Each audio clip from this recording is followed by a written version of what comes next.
हिंगोलीचे खासदार नागेश पाटील आष्टीकर हे शिंदेंच्या भेटीला पोहोचलेत। मुंबईतील नंदनवन या बंगल्यावर आष्टीकरांनी शिंदेंची भेट घेतली आहे। या भेटीचं कारण अद्याप कळू शकलेलं नाहीये, मात्र या भेटीमुळे आता राजकीय वर्तुळात चर्चांना उधाण आलंय। याविषयी अधिक माहिती देत आहेत आपले प्रतिनिधी भरत मोहळकर, ते थेट आपल्यासोबत जोडले गेलेत। भरत, आपण पाहतोय महत्त्वाची बातमी, ठाकरे सेनेचे खासदार एकनाथ शिंदेंच्या भेटीला पोहोचलेले आहेत।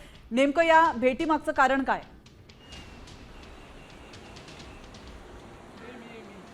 प्राची, आपण जर पाहिलं तर मी सध्या उपमुख्यमंत्री एकनाथ शिंदे यांचा जो नंदनवन बंगला आहे या ठिकाणी आहे आणि गेल्या पाऊण तासापासून आतमध्ये जे ठाकरे सेनेचे खासदार नागेश पाटील आष्टीकर यांनी पाऊण तास तब्बल उपमुख्यमंत्री एकनाथ शिंदे यांच्यासोबत चर्चा केल्याचं आपल्याला पाहायला मिळतं। त्यामुळे पुन्हा एकदा ऑपरेशन टायगरच्या चर्चांना उधाण आलेलं आहे।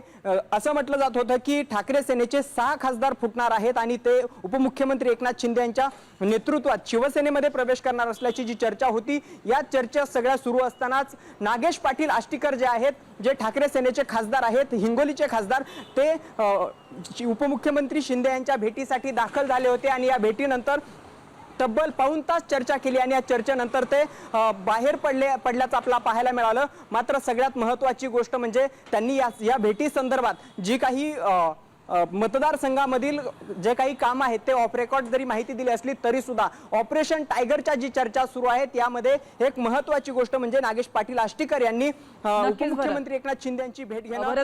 धन्यवाद तुम्ही दिलेल्या महत्त्वपूर्ण माहितीबद्दल। खासदार नागेश पाटील आष्टीकर यांनी शिंदेंची भेट घेतलेली आहे आणि या भेटीचं आणि ऑपरेशन टायगरचं काही कनेक्शन आहे का हे पाहणं देखील महत्त्वाचं असणार आहे।